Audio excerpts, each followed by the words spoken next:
En esta oportunidad vamos a trabajar sobre un ejemplo de test de hipótesis. En el video anterior hemos establecido los conceptos básicos de test de hipótesis. Ahora vamos a ver una aplicación práctica sobre este tema, para lo cual vamos a empezar con un ejercicio para resolver. La fórmula de látex utilizada para guantes de uso en cirugía es exclusividad de cada fabricante. Uno de los fabricantes estudia la posibilidad de cambiar la fórmula actual por otra más costosa, siempre que se pueda asegurar que el promedio de duración sea superior a la fórmula actual, que es de 110 días.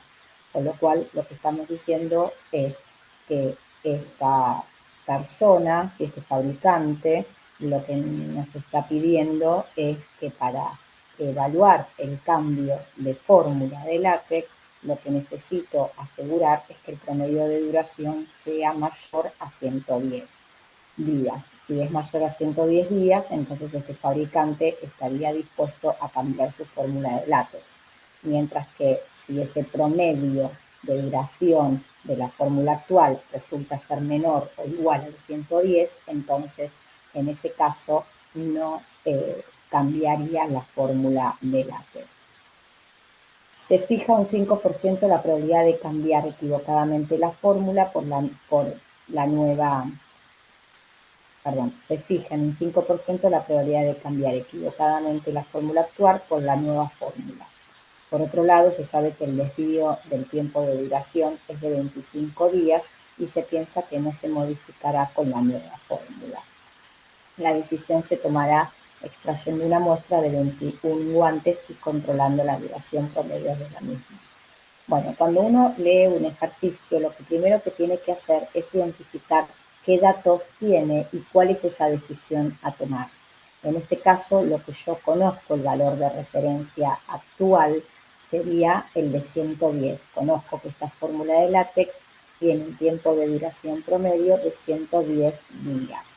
¿Sí? Y lo que me dice es que el desvío estándar, el desvío poblacional, no va a cambiarse de la vieja fórmula a la nueva. Por lo tanto, ese desvío estándar, ¿sí?, que es de 25 días, ese es el sigma. Entonces, lo primero que tenemos que hacer, ¿sí?, es bajar los datos. ¿Sí? Cuando decimos bajar los datos es anotar, en este caso, que el promedio poblacional de la fórmula actual es de 110 días. Que el sigma, que es el desvío poblacional de la nueva fórmula o de la fórmula anterior, no va a cambiar, va a ser de 25 días. ¿Sí? Y por otro lado, lo que se va a hacer es revisar 21 guantes que estuviesen confeccionados con la nueva fórmula. ¿Sí? Y sobre esos 21 guantes que están confeccionados con la nueva fórmula, entonces en base a eso tomaré la decisión.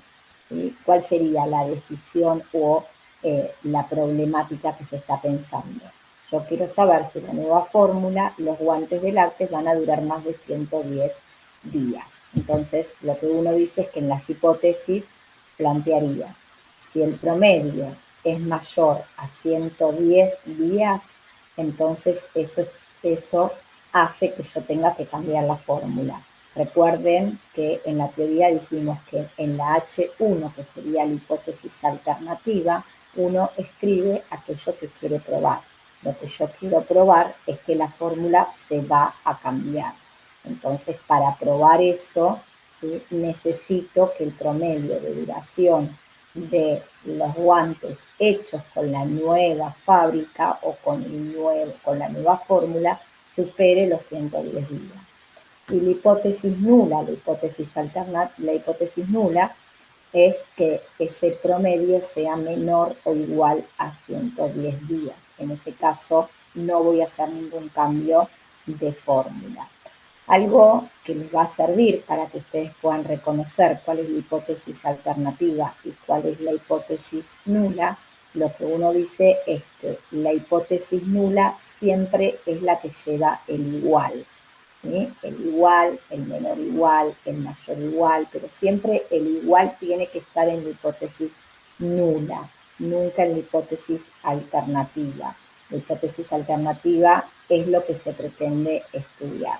Y en este problema queremos estudiar que vamos a efectuar un cambio en el método, ¿sí? En la fórmula, siempre y cuando podemos asegurar que ese promedio de duración es mayor a los 110. Bien, entonces como siempre poníamos en el cuadro de la teoría, hacíamos un cuadro de doble entrada donde nosotros decíamos en la primera columna iba H0 verdadera, o sea, lo que dice H0. En este caso, que el promedio es menor o igual a 110. En la segunda columna escribiría H0 falsa, o sea, tendría que escribir que el promedio sea mayor a 110. Después, en la primera fila está el rechazo de H0. El rechazo de H0 implica, si yo rechazo H0, voy a optar por hacer el cambio. Y en la segunda fila, el no rechazo de H0, ¿sí? Que es, si no rechazo H0, no voy a hacer el cambio, ¿no? Esos serían el cuadro de doble entrada que, como ya vimos, ¿sí? Lo habíamos visto en la teoría. Bien, entonces lo que nosotros teníamos es que había dos situaciones en las cuales el alfa y beta eran los errores, ¿sí? El error de tipo 1 alfa y el error de tipo 2 el beta, y el 1 menos alfa y el 1 menos beta sería lo que llamamos los aciertos, ¿sí? Entonces, lo que nosotros habíamos dicho siempre es que el alfa es el error más grave y que siempre teníamos que tenerlo controlado. Controlado significa que siempre teníamos que saber de antemano cuál es ese valor de alfa. Y acá lo tenemos, ¿sí? Dice, se fija en un 5% la probabilidad de cambiar equivocadamente la fórmula actual por la nueva. Entonces, lo que nosotros decimos es cambiar implica rechazar H0, por eso estoy en la primera fila. Y equivocadamente sería por error, por eso estoy en el alfa. ¿Sí? Ese alfa sería el 5%, ¿sí? Que sería el 0,05. Bien, entonces, a partir de ahí, lo que uno tiene, ¿sí? Es, vamos a trabajar siempre que trabajemos con el promedio, al igual de los intervalos de confianza, cuando teníamos el intervalo de confianza para el promedio, ¿sí? Con el sigma conocido, ¿sí? Entonces ahí trabajábamos con la distribución Z, con la normal. Entonces acá lo mismo, vamos a trabajar con la distribución normal.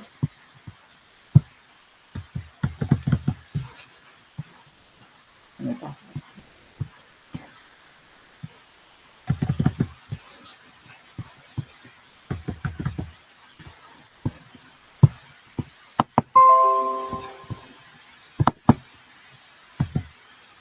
Vamos a trabajar con la distribución normal. Esa distribución normal, ¿sí? Tenemos entonces el X raya, ¿sí? Que es el estimador puntual, que sabemos que tiene una distribución normal, ¿sí? La distribución normal, y está centrada esa distribución normal en el promedio poblacional, que sería 110 en nuestro caso. Entonces, lo que nosotros deberíamos hacer, ¿sí? Es, de alguna manera, ¿sí? Calcular lo que se llama el X raya crítico. ¿Está bien? Siempre el X raya crítico, o lo que nosotros llamamos la zona de rechazo, la zona de rechazo siempre tiene que ver con el signo de H1. Si H1, ¿sí? Tiene el signo de mayor, la zona de rechazo va a estar a la derecha. Si H1 tuviese el signo de menor, entonces la zona de rechazo va a estar a la izquierda. ¿Bien? Entonces la zona de rechazo, ¿sí? Siempre tiene que ver con el signo de H1. Entonces, como es mayor, está a la derecha. Entonces, el X raya crítico, ¿cómo se saca? Haciendo mu sub 0, que sería el valor en donde está centrada la campana, 110, más el Z, que esto se saca con la aplicación, ¿sí? nosotros sabemos que la aplicación de la normal tendríamos que, para trabajar con la z, vamos a la distribución normal, en el probability, dejamos el promedio en 0, dejamos el desvío en 1, o sea, los rectángulos que están en rosa, que están rellenos con promedio 0 y desvío 1, los dejamos así.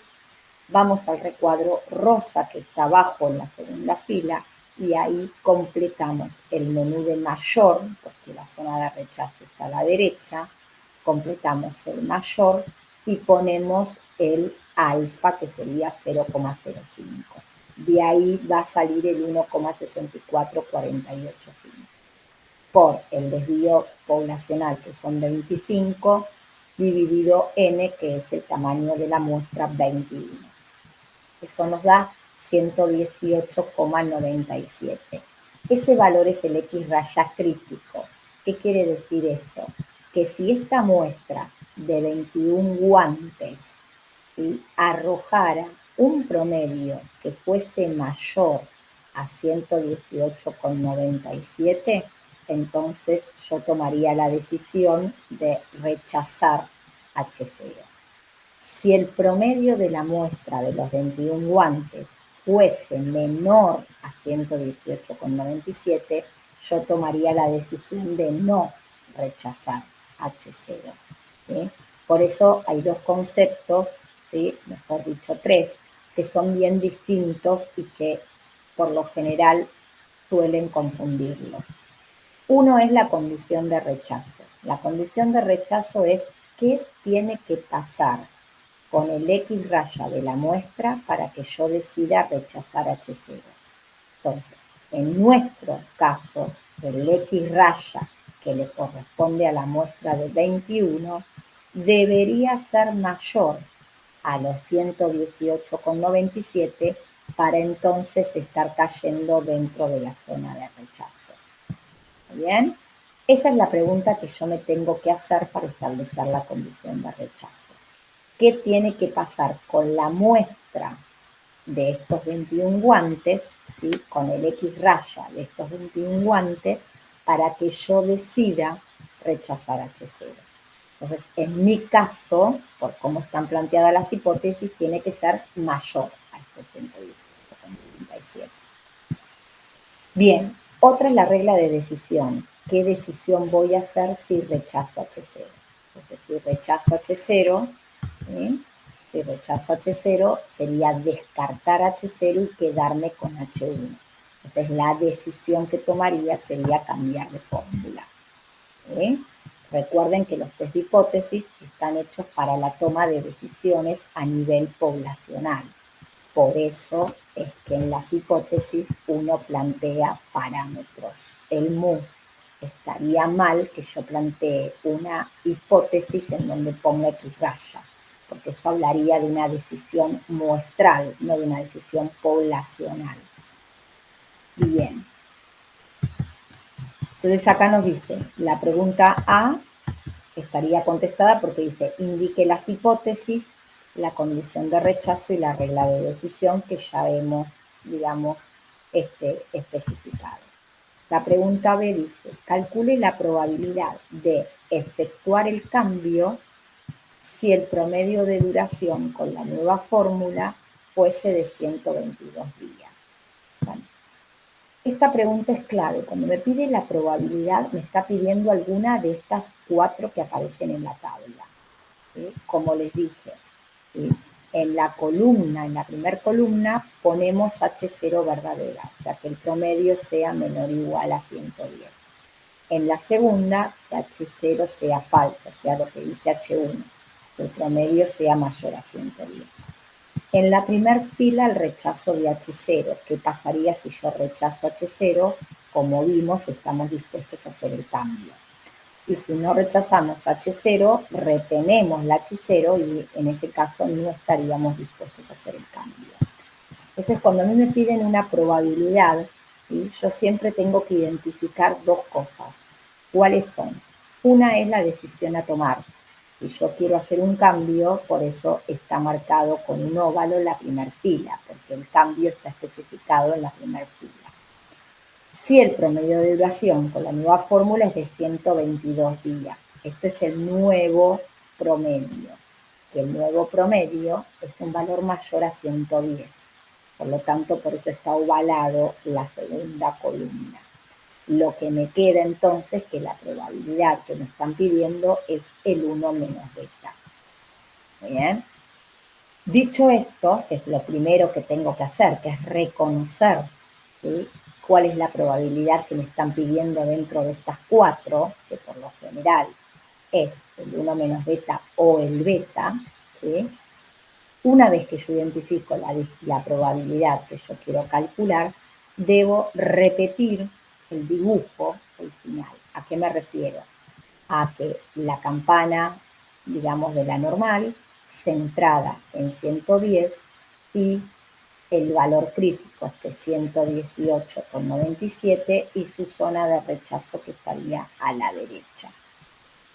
Y lo que debería hacer es copiar abajo la nueva campana que va a estar centrada ahora en 122, porque es el nuevo promedio, y voy a marcar el crítico de 118,97. Y voy a seguir manteniendo la zona de rechazo a la derecha. Lo que yo tengo que ver es lo siguiente. La fila, ven que el alfa y el 1 menos beta están en la misma fila. Bueno, en el dibujo quiere decir que están del mismo lado. Si alfa está a la derecha, el 1 menos beta también está a la derecha. ¿Está bien? O sea, lo que ustedes ven en el cuadro en forma horizontal, en el dibujo lo tienen que ver en forma vertical. Donde está el alfa está el rechazo y en la segunda campana va a estar el 1 menos beta. Bien, por eso les digo, el rechazo va a estar a la derecha para nosotros, ¿sí?, que sería el alfa, y el 1 menos beta también va a estar a la derecha. Bien, entonces, ¿cómo se calcula esa probabilidad? Que sería todo este sector que estaría dispuesto de 118,97 a la derecha, toda esa superficie. ¿Cómo se calcula? Bueno, con esta fórmula. El X raya crítico, 118,48, menos el mu 1, que sería el nuevo mu, 122, sobre 25, que sería el sigma, dividido la raíz cuadrada del tamaño de la muestra, que es 21. Esto nos da menos 0,6452. ¿Sí? Eso sería como este valor. Bien, como el X raya crítico, pero es un valor de Z. ¿Está bien? ¿Y por qué necesitamos que sea un valor de Z? Para poder usar la aplicación. Entonces, ahora nos vamos al probability. ¿Está bien? ¿Sí? Voy a ir al probability, a la parte de normal, porque estoy trabajando con la Z. ¿Está bien? Y esa variable Z corresponde a la distribución normal, con lo cual voy a la normal. Dejo en esos rectángulos el 0 y el 1 que aparecen por defecto. En la parte celeste voy a poner el menos 0,64522. ¿Sí? Y acá es donde tengo que pensar muy bien qué es lo que quiero. Si lo que yo quiero es lo que está a la derecha del crítico, entonces voy a elegir el menú de mayor en la parte rosa. Si yo quiero lo que está a la izquierda, voy a elegir el menú de menor. En este caso, como dijimos, el 1 menos alfa, que el 1 menos beta estaba del mismo lado del alfa y estaba del lado del rechazo, entonces el rechazo está a la derecha, el alfa está a la derecha, entonces el 1 menos beta está a la derecha. Con lo cual, por eso en la aplicación tengo que elegir el menú de mayor. Y eso me da 0,74061. Ese valor representa toda la parte que está del crítico para la derecha. ¿Está bien? En mi segunda campana. ¿Está? Eso sería lo que se llama el 1 menos beta, es lo que habitualmente llamamos la potencia del test. Cuando uno hace un test de hipótesis, lo que busca siempre es, en principio, rechazar la hipótesis nula. porque rechazar la hipótesis nula significa probar la hipótesis alternativa, que es lo que yo quiero probar. En este caso, que voy a cambiar. Otra de las cosas es tener controlado ese error más grave que es el alfa. ¿Está bien? ¿Por qué? Porque ese alfa, que es el error más grave, está bueno tenerlo controlado, que es este 5%. Y el 1 menos beta lo que hace es medir la eficacia del test. En nuestro caso, la eficacia del test corresponde a un casi 74%. La eficacia del test, para que ustedes se den una idea, lo ideal sería que esté por arriba del 90%. ¿Sí? Es como los intervalos de confianza, que uno lo que buscaba es tener mayor confianza, ¿sí? Y menor riesgo. Bueno, acá lo mismo. Necesito minimizar el error, que sería el alfa, ¿sí? Y sería potenciar de alguna manera la eficacia del test, que sería como el nivel de confianza, ¿sí? Y en este ejemplo vamos a ver bien claro por qué el error de tipo 1 es el más grave. Nosotros lo habíamos visto en el video anterior con el ejemplo, digamos, de la justicia. Habíamos dicho que entre los dos tipos de errores el error más grave era el alfa, ¿sí? Pero ahora también lo vamos a ver reflejado en el ámbito empresarial también. Fíjense en cómo que si el promedio de duración de las filas llegara a ser menor o igual a 110, no tendría ningún sentido cambiar, estaría perdiendo plata, porque lo que me decía el enunciado es que yo estoy dispuesto a hacer el cambio por un modelo mejor si es que esto me permite de alguna manera tener alguna durabilidad mayor en los guantes, ¿no? En la vida útil de estos guantes. Entonces, si la vida útil promedio es menor o igual a 110, que es la que tengo actualmente, cambiar estaría perdiendo plata. En cambio, si el promedio de duración aumentara respecto de estos 110, ¿sí? Entonces lo que me está diciendo es que la vida útil aumenta, no cambiar sería un error, sería una pena dejar pasar una oportunidad de cambio. Bueno, lo que uno dice entre perder una oportunidad, que sería el beta, una oportunidad de cambio, y perder, digamos, económicamente, como representaría en ese caso el alfa, la pérdida mayor sería la pérdida económica. Por eso uno sigue sosteniendo que el alfa es el error más grave. Por eso es que uno tiene que tratar de controlarlo siempre.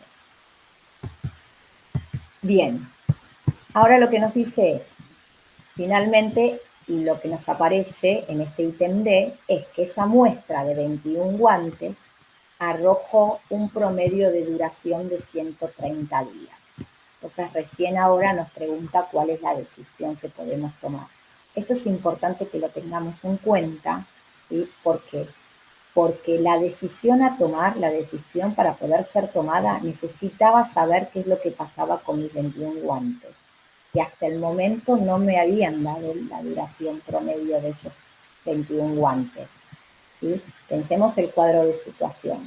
¿Cuál sería el cuadro de situación? Yo tengo una fórmula actual, ¿sí? Que me da una vida útil de 110 días promedio la duración de los guantes. Entonces yo quiero hacer el cambio. Entonces lo que hago es juntar 21 guantes y le doy al nuevo fabricante estos 21 guantes. Y le pido, está bien, ¿sí? Y luego analizo sobre esos 21 guantes que yo les di al nuevo fabricante, cuando me los devuelve de alguna manera, lo que tengo que evaluar es cuál es la duración promedio de estos 21 guantes, porque eso sería lo que nosotros llamamos la prueba o la evidencia de que el método sirve o no sirve. ¿Está bien? De eso depende la decisión que vaya a tomar, ¿sí? De lo que yo mandé, si se quiere, a analizar al nuevo fabricante, ¿sí? Y entonces, de esa manera, ¿sí? Con esa prueba que me da el nuevo fabricante, voy a poder tener, ¿sí? Una decisión, ¿sí? Con respecto al cambio no. Entonces, esos 130, como es un valor de pi raya, porque es el promedio de la muestra, ¿sí? ese es el que tengo que contrastar con el 118,97. ¿Está bien? ¿Sí? Y ustedes me dirán, ¿y por qué tengo que hacer todo esto? Si yo no podría haber contrastado el 130 y haber dicho que como es mayor a 110, ya puedo decir que estoy en condiciones de cambiar de método porque este 130 es mayor al 110 que tengo actualmente. Eso sería un error muy común y es erróneo. ¿Por qué? Porque el 110 es un promedio poblacional y el 130 es un promedio muestral. No son comparables. Yo puedo comparar valores de mu con otro valor de mu, un valor de pi raya con otro valor de pi raya. ¿Bien? Entonces, no puedo comparar el 130 con el 110.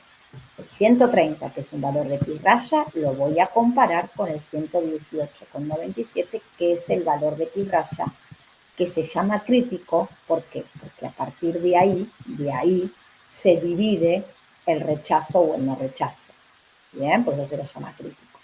Entonces lo que tengo que ver es que el 130 es un valor mayor a 118,97, por lo tanto, ¿sí?, yo tomaría la decisión de rechazar H0 y por lo tanto entonces hacer el cambio. ¿Está? ¿Sí? Esto es muy importante que lo tengamos en cuenta, no son comparables situaciones distintas. O sea, mu es promedio de población, lo tengo que poder comparar con otro mu. Fíjense que acá yo lo comparé, este mu de 122, me fijé que estaba siendo un valor de mu mayor a 110. Pero comparé mu con mu. ¿Está bien? En cambio, acá voy a tener que comparar el X raya, que es 130, con otro X raya, que en este caso es con el X raya crítico. ¿Está bien? Bien, entonces mi decisión, ¿sí?, sería hacer el cambio. Entonces lo que ahora me dice es, bueno, ¿cuál sería el cuadro de situación para nosotros? Estamos dispuestos a hacer el cambio, sabemos que ese promedio de duración del nuevo con el nuevo fabricante va a ser mayor a 110, entonces ahora me dice, bueno, entonces estimame con un nivel de confianza el promedio de duración de los nuevos guantes. ¿Está bien? O sea, acá estaríamos teniendo en cuenta el otro tema visto en esta unidad 2, que es el intervalo de confianza. Entonces, ¿cómo se calculaba el intervalo de confianza? X raya más menos Z por sigma sobre la raíz de n. Entonces, el X raya lo tengo, sería 130, más menos. Y ahora voy a calcular el Z por sigma sobre la raíz de n. El Z, si hablamos de la Z, el promedio queda en 0, el desvío queda en 1, ¿sí? Y lo que hacemos es poner en la parte rosa, ¿sí?, como nos pide el intervalo de confianza, ponemos el menú de 2P y ahí vamos a cargar el nivel de riesgo, que si tenemos un 90% de confianza, sería un 10% de riesgo, 0,10. Y eso nos va a dar el 1,64485, que sería nuestra Z, por el desvío, que sería 25, dividido la raíz cuadrada del tamaño de la muestra, que es 21, lo que nos da un error de 8,974. Así que el intervalo de confianza va a ser 130 más menos 8,9734, ¿sí? Por lo tanto, el límite inferior se va a conseguir haciendo la resta y el límite superior la suma. Por lo tanto, ¿sí?, el tiempo promedio de duración con los nuevos guantes, ¿sí?, va a ser entre 121 días aproximadamente y 139 días aproximadamente. Bien, o sea, acá nos acercamos un poquito más, ¿sí? Con la decisión que tomamos sabemos que ese promedio de duración sabía que iba a aumentar, pero acá podemos precisar con una determinada confianza que tiene que estar dicha en el enunciado cuál es o entre qué rangos está ese tiempo promedio de duración de los guantes con este nuevo método. Bueno, espero, digamos, que se haya entendido, digamos, este ejercicio. Igual hay otros ejercicios, digamos, que están resueltos para también poder revisarlos. Bueno, nos vemos en el próximo video.